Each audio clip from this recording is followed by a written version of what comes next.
Hello everyone, welcome to Uttarakhand अध्यापक।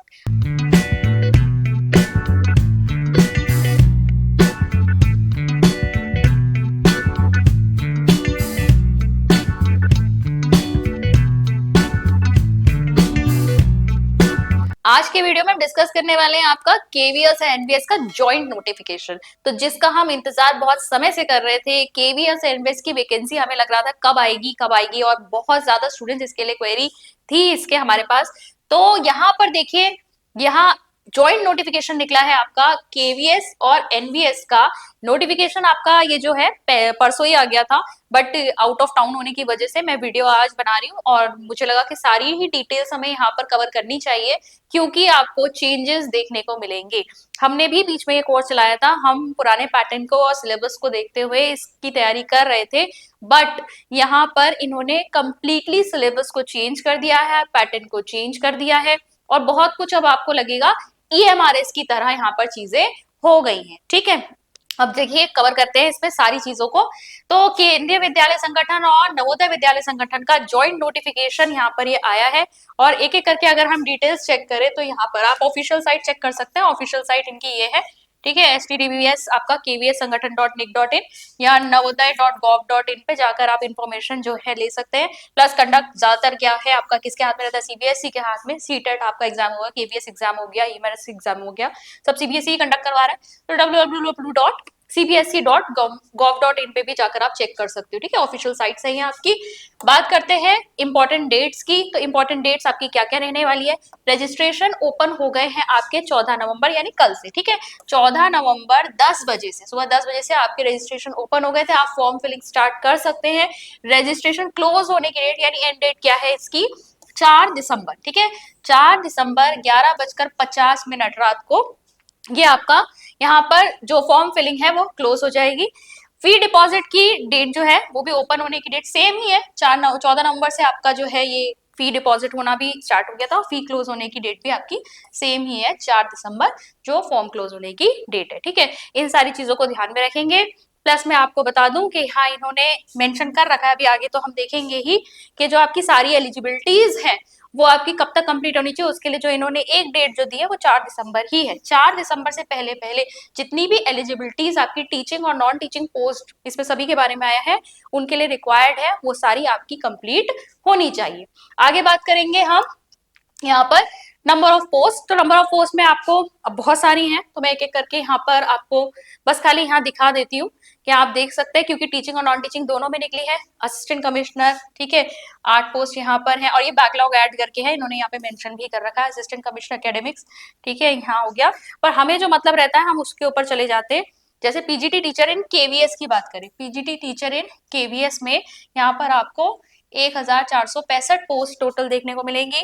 फिर आ जाओ पीजीटी टीचर इन एनवीएस, ठीक है, नवोदय विद्यालय पे आ जाओगे तो यहाँ पर आपको 1513 देखने को मिलेंगी। इसके बाद आपका कुछ मॉडर्न लैंग्वेजेस के लिए अलग से दिया हुआ इन्होंने यहाँ एनवीएस में, यहाँ 18 पोस्ट है। प्लस यहाँ पर टीजीटी को अगर देखोगे तो टीजीटी की पोस्ट इन केवीएस अगर आप देखोगे यहाँ पर आप 2794 है। लाइब्रेरियन की पोस्ट यहाँ पर 147 है। ठीक है, अच्छी खासी वैकेंसीज यहाँ पर दे रखी है। एनवीएस में अगर हम टीजीटी की बात करें तो एनवीएस यानी नवोदय विद्यालय समिति में आपके जो एनवीएस की पोस्ट टीजीटी की आई है वो आई है 2978। ठीक है, इसके अलावा जो थर्ड लैंग्वेज एनवीएस के लिए आपकी टीजीटी में पोस्ट आई है 443 है। प्राइमरी टीचर्स की यहाँ पर केवीएस में चेक करोगे तो यहाँ पर है 3365। ठीक है, फिर इसके बाद नॉन टीचिंग पोस्ट का आपका आया हुआ है। ठीक है, उसको हम इतना नहीं देखेंगे और एनबीएस के लिए इसलिए नहीं है क्योंकि एनबीएस का आपका जो स्कूल है वो क्लास 6 से ही शुरू होता है, तो वहाँ प्राइमरी की कक्षाएं नहीं होती, इसलिए एनबीएस की यहाँ पर आपकी वैकेंसी पीआरटी की नहीं दी हुई है। इसके अलावा आप डिटेल्स हम और चेक करेंगे यहाँ पर पोस्ट ग्रेजुएट टीचर्स की एलिजिबिलिटी। ठीक है, अब देखो पे स्केल लेवल 8 का है। यहाँ पर एज लिमिट यहाँ पर क्या दी है? एज लिमिट यहाँ पे दी है 40 इयर्स। अभी एज रिलैक्सेशन भी है, उसको भी चेक करेंगे, पर 40 साल से ऊपर नहीं होनी चाहिए आपकी एज। किस डेट से पहले किस डेट के तक? आपका 4 दिसंबर। ठीक है, एलिजिबिलिटी के लिए मैं आपको बता रही हूँ, चाहे हम एज रिलैक्सेशन की बात करें या आपके अदर डॉक्यूमेंट्स की बात करें, वो एलिजिबिलिटी आपके पास 4 दिसंबर तक आपकी वो एलिजिबिलिटी आपको फुलफिल करनी ही करनी है। यानी 40 से एक्सीड नहीं करनी चाहिए आपकी एज ऑन 4 दिसंबर 2025, ठीक है। तो ये आपकी एक डेट मान के चलेंगे। अब एसेंशियल क्वालिफिकेशन की अगर हम बात कर ले तो ये मैं ओवरऑल आपको ऐसे ही बता देती हूँ कि यहाँ पर इन्होंने दिया हुआ है, एक तो आपका पीजी होना चाहिए, ठीक है, जिस भी पोस्ट के लिए आप अप्लाई करें, जिस भी सब्जेक्ट के लिए, उसमें आपका पीजी होना चाहिए, प्लस आपका बीएड होना चाहिए, ठीक है, प्लस आपका बीएड होना चाहिए, ठीक है, पोस्ट ग्रेजुएशन प्लस बीएड। एक चीज और यहाँ पर मेंशन करेंगे कि यहाँ पर जो भी सब्जेक्ट के बारे में हम बात कर रहे हैं वो सब्जेक्ट आपने ग्रेजुएशन लेवल पर भी पढ़ा होना चाहिए। कई बार ऐसा होता है किसी ने साइंस में जो है वो ग्रेजुएशन किया है, बाद में किसी आर्ट्स के सब्जेक्ट में पोस्ट ग्रेजुएशन कर लिया है, वो नहीं चलेगा। यहाँ पर ये मेंशन करते हैं, यहाँ पर देखिए लिखा हुआ है इन्होंने, यहाँ 50% मार्क्स इन्हें एग्रीगेट में चाहिए कंसर्न सब्जेक्ट में, और यहाँ मास्टर डिग्री होनी चाहिए।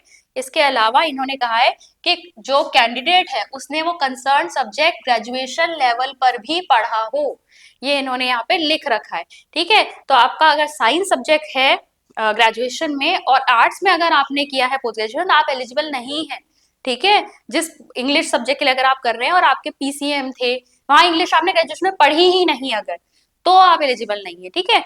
ये आप इनसे यहाँ पर कह रखा है। चलो अब नेक्स्ट पे चलेंगे, ट्रेन ग्रेजुएट टीचर, टीजीटी की बात करेंगे अगर हम। अभी हमने पीजीटी की बात करी, अब हम टीजीटी की बात करते हैं। तो यहाँ पे अपर एज लिमिट इन्होंने क्या दे रखी है, 35 वर्ष, ठीक है। 35 ईयर्स से एक्सीड नहीं करनी चाहिए। एज रिलैक्सेशन है उसको भी चेक करेंगे, ठीक है, लेकिन 35 साल से ऊपर नहीं होनी चाहिए।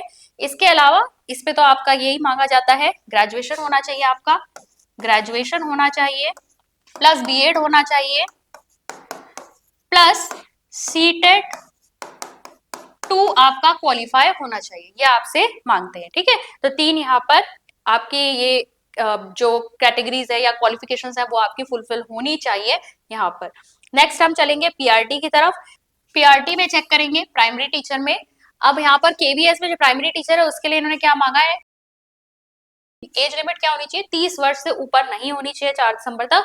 देन आपकी एसेंशियल क्वालिफिकेशन में देखिए एजुकेशन में आपका क्या क्या मांगा हुआ है, senior secondary, higher secondary, intermediate, 10+2 मांगा है विद एटलीस्ट 50% मार्क्स, और 2 ईयर का डिप्लोमा इन एलिमेंट्री एजुकेशन, जिसे हम डीएलएड बीएलएड वगैरह के नाम से जानते हैं।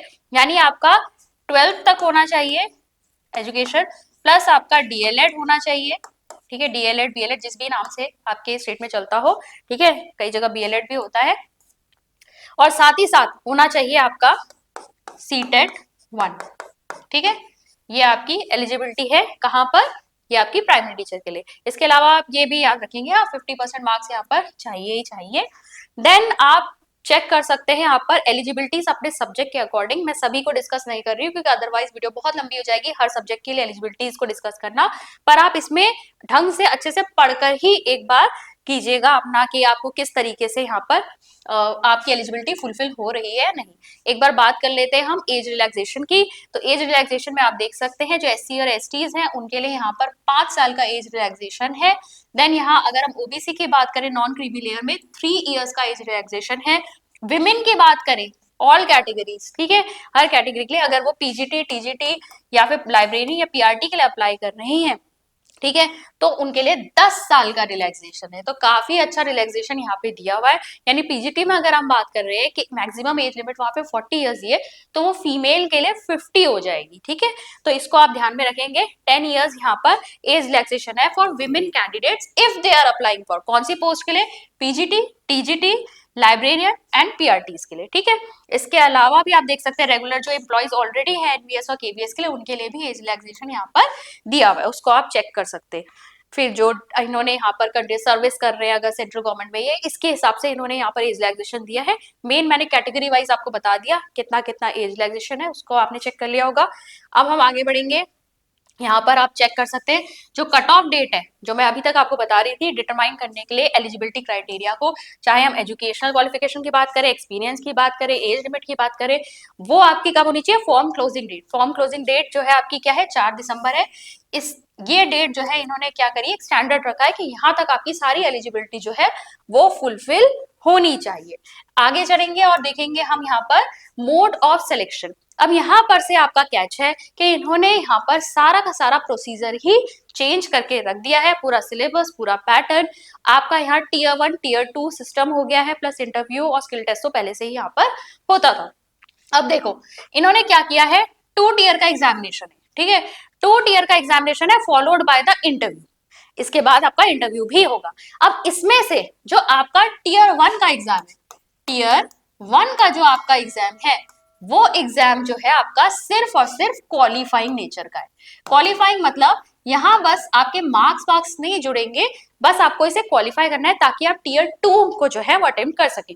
अगर टीयर 1 में आप क्वालिफाई कर जाते हैं तो अब आप टीयर 2 देंगे, ठीक है, टीयर 2 एग्जाम देंगे और उसके बाद यहाँ भी अगर आप सिलेक्ट हो जाते हैं तो आपका इंटरव्यू होगा। नाउ अब आपकी जो फाइनल मेरिट लिस्ट बनेगी वो किसके बेसिस पे बनेगी, तो वो बनेगी आपके टीयर 2 के मार्क्स, टीयर 2 के मार्क्स प्लस आपके जो इंटरव्यू के मार्क्स हैं, ठीक है, इंटरव्यू में जो आपके मार्क्स हैं उसके बेसिस पर आपकी फाइनल मेरिट बनेगी। लेकिन उसमें भी आप चेक करिए टीयर 2 का 85% लेंगे ये, ठीक है, 85 और इसका लेंगे केवल 15%। यानी कि tier 2 is very very important. जो आपका रिटन एग्जामिनेशन जो आपके हाथ में है, ठीक है, इसका 85% वेटेज है और इंटरव्यू में जो आएगा आपके मार्क्स उसका 15% वेटेज है। तो घबराने की जरूरत इंटरव्यू से नहीं है बिल्कुल भी।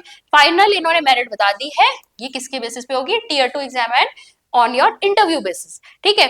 अब यहाँ पर आप चेक कर सकते हैं, इन्होंने यहाँ पर दे रखा है जितने भी आपके केवीएस एनवीएस की पोस्ट है उसमें आपका एक तो बनेगी merit list on the basis of written test and interview. जो नॉन टीचिंग पोस्ट है उसमें स्किल टेस्ट होता है इन प्लेस ऑफ इंटरव्यू, तो वहां पर वो स्किल टेस्ट के मार्क्स जो है वो लेंगे।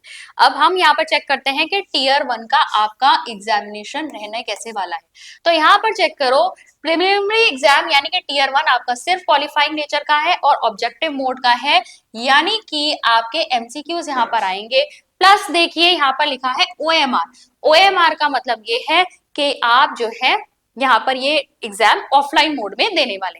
पहले तक अभी तक क्या हो रहा था, लास्ट एग्जाम तक भी ये ऑनलाइन मोड में था, कंप्यूटर बेस्ड टेस्ट था, लेकिन अब आपका ये जो एग्जाम है ये कैसा है, ये ऑफलाइन चला गया है। The test for all post except, अब यहाँ पर केवल मल्टीटास्किंग स्टाफ जो है एनवीएस का उसे छोड़कर बाकी सबका इस तरीके का कॉमन पेपर होगा। अब क्या है इसमें हम देख सकते हैं, पेपर की ड्यूरेशन जो है वो 2 घंटे की है, 2 घंटे का आपका एग्जाम होगा। उसमें आपका ये 6 पार्ट्स में कुल यहाँ इन्होंने डिवाइड किया है। अब देखो 100 तो यहाँ पर टोटल क्वेश्चन पूछे जाएंगे और 300 यहाँ पर मार्क्स है, यानी एक क्वेश्चन जो है वो 3 मार्क्स कैरी कर रहा है। अगर हम देखें पार्ट 1 जो है वो आपका जनरल रीजनिंग से रिलेटेड है जिसमें आपके 20 क्वेश्चन आएंगे और टोटल मार्क्स कितने हो गए, 60 हो गए। फिर अगर हम न्यूमेरिक एबिलिटी की बात करें इसमें भी आपके 20 क्वेश्चन है, मार्क्स हो गए 60। फिर बेसिक कंप्यूटर लिटरेसी हो गई आपकी, कंप्यूटर से बेस्ड क्वेश्चन होते हैं, 20 क्वेश्चन यहाँ से पूछे जाएंगे 60 मार्क के। जनरल नॉलेज हो गई आपकी, जनरल नॉलेज के 20 क्वेश्चन पूछे जाएंगे। फिर आपसे ये दो पार्ट 5 और 6 जो है लैंग्वेज पर बेस्ड है, जिसमें से इंग्लिश तो भाई इन्होंने कंपलसरी कर दिया है। लैंग्वेज कॉम्पिटेंसी टेस्ट यहाँ इंग्लिश इन्होंने लिखा हुआ है, यानी 10 क्वेश्चन यहाँ से इंग्लिश के ही पूछे जाएंगे। और पार्ट 6 में लैंग्वेज कॉम्पिटेंसी टेस्ट है अदर देन मॉडर्न लैंग्वेज, यहाँ पर शायद यहाँ पे सिलेक्शन आपको दिया जाएगा कौन सी अदर लैंग्वेज आप चूज करते हैं, 10 क्वेश्चन यहाँ पूछे जाएंगे। तो इस प्रकार से आपका होने वाला है। पेडागोजी जो हम अभी तक पढ़ रहे थे वो यहाँ पर नहीं पूछी जाएगी, टीयर 2 में भी नहीं है, ठीक है। टीयर 2 में असिस्टेंट कमिश्नर उन सब के पेपर में है ये, पर पीजीटी टीजीटी के पेपर में आपकी पेडागोजी नहीं है, ठीक है। तो यहाँ पर ये बिल्कुल जनरलाइज कर दिया गया है पेपर को, एकदम सामान्य टाइप का पेपर जो आप अदर एग्जाम्स, अगर आप ग्रुप सी के एग्जाम्स देते हैं या अदर कोई एग्जाम्स देते हैं तो वहां पर जो आप पढ़ते हैं ना उसी पर बेस्ड आपका यहाँ पर ये एग्जाम होने वाला है। इसको हम डिस्कस नहीं करेंगे, आगे बढ़ जाते हैं सीधे।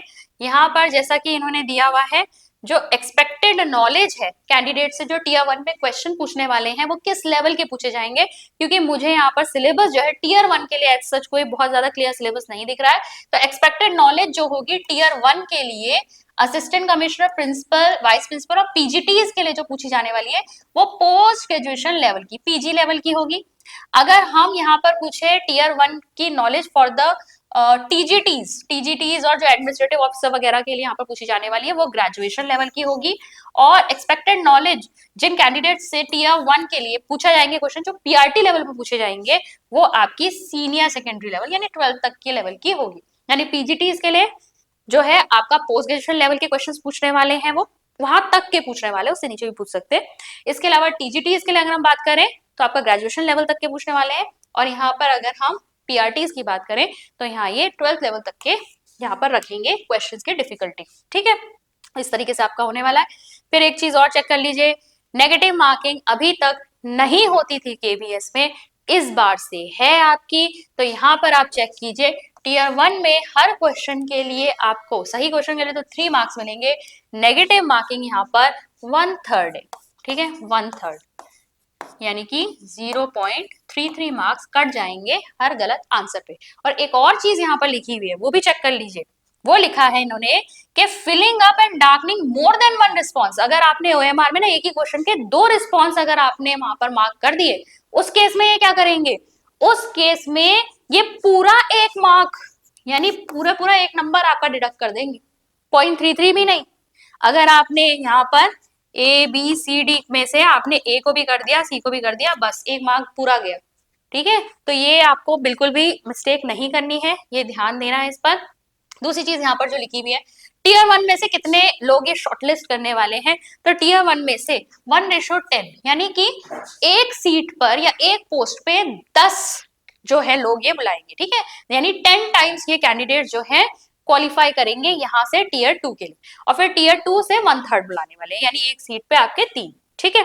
इसके अलावा जो आपका टीयर 2 का सिलेबस है वो इनकी वेबसाइट पर अपलोडेड है, वो आपका टोटली सब्जेक्ट बेस्ड होने वाला है, ठीक है, सब्जेक्ट बेस्ड होगा, यानी आपके विषय पर आधारित।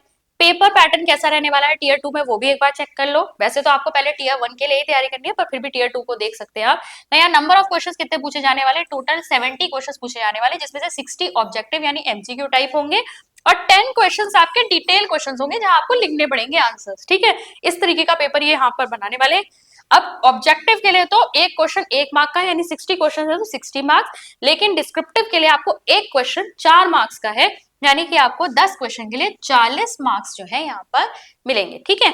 तो यहाँ पर ये है पेपर पूरा आपका 100 मार्क्स का, नंबर ऑफ क्वेश्चन पूछे जाएंगे 70, और यहाँ पर जो नेगेटिव मार्किंग है विद दिस इज 1/4, ठीक है।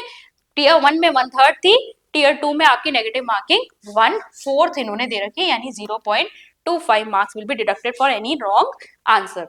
और यहाँ पर वो वाला ऑप्शन नहीं है कि अगर आपने 2 सर्कल कर दिए, तो ऐसा कुछ इन्होंने यहाँ पे तो नहीं लिखा हुआ है। टीयर 1 के लिए लिखा था, टीयर 2 के लिए ऐसा कुछ इन्होंने नहीं मेंशन किया है। उसके बाद टीयर 2 पे जैसा कि मैंने आपको बताया 1:3, यानी कि एक सीट पर 3 लोग ही यहाँ पर बुलाने वाले हैं, ठीक है। तो इतनी ही चीजें हमें यहाँ पर पता होनी चाहिए। और इसके बाद हम एक बार बात कर लेते हैं, यहाँ फी स्ट्रक्चर है, फी स्ट्रक्चर कैसे रहने वाला है। तो फीस अच्छी खासी जा रही है। असिस्टेंट कमिश्नर के लिए तो आप देख सकते हैं एग्जामिनेशन फी क्या है, 2300 रुपए है, प्रोसेसिंग फी 500 रुपए है। हम पीजीटी डीजीटी इसका देख लेते हैं। पीजीटी पे आपको फीस देखने को मिलेगी 1500 और 500 आपकी प्रोसेसिंग फी है, और सिमिलर ही है काफी, आप वहां पर भी देख रहे थे ईएमआरएस में भी काफी हाई फी रखी हुई थी, प्रोसेसिंग फी वहां पर भी थी। टीजीटी में चेक करोगे 1500 फीस है, 500 रुपए आपकी प्रोसेसिंग फी है, और पीआरटी में भी सेम आपको यही देखने को मिलेगा। बाकी फी स्ट्रक्चर आपके सामने है, आप चेक कर सकते हैं। तो ये पूरा डिटेल्स थी, जो इंपॉर्टेंट जितनी भी बातें आपको पता होनी चाहिए इस फॉर्म के विषय में। अगर आप लोग सब इंटरेस्टेड हैं जो इस फॉर्म को फिल करना चाहते हैं, तो 14 नवंबर से फॉर्म फिलिंग स्टार्ट हो चुकी है। आप अभी से जो है इस फॉर्म को फिल कर सकते हैं। अपनी जितनी भी एलिजिबिलिटीज है, सारे डॉक्यूमेंट्स वगैरह सब रेडी रखिए, और तैयारी जो है आप इसकी जल्दी ही शुरू कर दीजिए। यहाँ जब एक बार फॉर्म आ गया है तो ये बहुत ज्यादा टाइम भी नहीं लेते, मतलब टाइम तो आपको ड्यूरेशन मिलेगा, ये सिलेबस चेंज हुआ है, ठीक है, लेकिन जैसे आप कह सकते हैं 2 महीने, 2 से 3 महीने में आपका ये पेपर हो जाना चाहिए जहां तक है।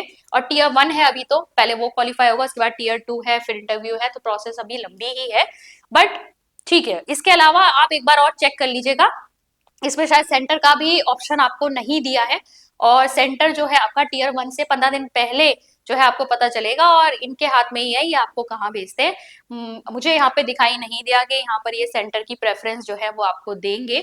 आई थिंक ये कहीं भी डालेंगे, ऐसे ईएमआरएस में भी था, ईएमआरएस में भी उन्होंने पहले ही कह रखा था। हालांकि इन्होंने assistant commissioner, vice principal, principal के लिए बोल रखा है कि उनका एग्जाम सिर्फ और सिर्फ दिल्ली में होगा।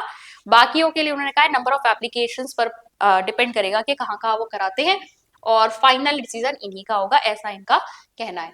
इसके अलावा टीयर 2 का जो सिलेबस है वो भी अपलोडेड है, ये आप चेक कर सकते हैं। जो मैंने देखा डिटेल सिलेबस, ये आपका असिस्टेंट कमिश्नर पोस्ट और वाइस प्रिंसिपल वाली जो पोस्ट है उसके लिए तो वही है जो हमने पहले पढ़ा था, ठीक है। पहले अगर आप चेक करोगे तो आपका केवीएस का जो सिलेबस आता था, उसके पेडागोजी का सिलेबस 5 यूनिट में वो डिवाइडेड था, तो सेम वही का वही यहाँ पर मुझे दिख रहा था, बिल्कुल वैसे ही टॉपिक्स है यहाँ पर।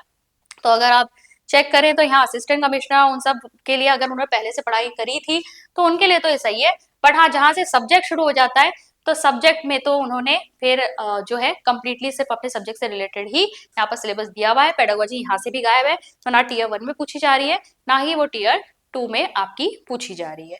तो यहाँ पर यही चीजें आपके साथ डिस्कस करनी थी। ये जो आपका केवीएस एनवीएस का फॉर्म है, वैकेंसी है, अब बम्पर वैकेंसी आई है, आप देख ही रहे हैं, मैंने नंबर ऑफ पोस्ट आप लोगों के साथ डिस्कस की थी, काफी सारी यहाँ पर अपॉर्चुनिटी आपको मिलेगी, बहुत समय बाद भी आया है आपका।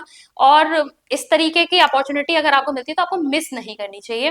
तैयारी कीजिए, फॉर्म को फिल कीजिए, और इसके लिए तो एटलीस्ट देखो फॉर्म ही इतना महंगा है यहाँ पर, इसके लिए तो आपको बहुत ही लग कर मेहनत से तैयारी करनी चाहिए। अच्छी जॉब होती है केवीएस एनवीएस में अगर आपकी एक बार जॉब लग जाए तो। आई होप आपको आज की वीडियो जो है वो यूजफुल लगी होगी। सभी जो इंपॉर्टेंट चीजें हैं वो मैंने डिस्कस करने की कोशिश की। अगर आप हमारे साथ जुड़ना चाहते हैं, हमसे कोई और क्वेश्चन पूछना चाहते हैं, तो आप हमें कमेंट्स के माध्यम से लिख सकते हैं। चैनल को अभी तक सब्सक्राइब नहीं किया है तो उसको सब्सक्राइब जरूर कर लेना और अपने फ्रेंड्स के साथ शेयर करना। मैं मिलती हूँ आपसे नेक्स्ट वीडियो में। Thank you.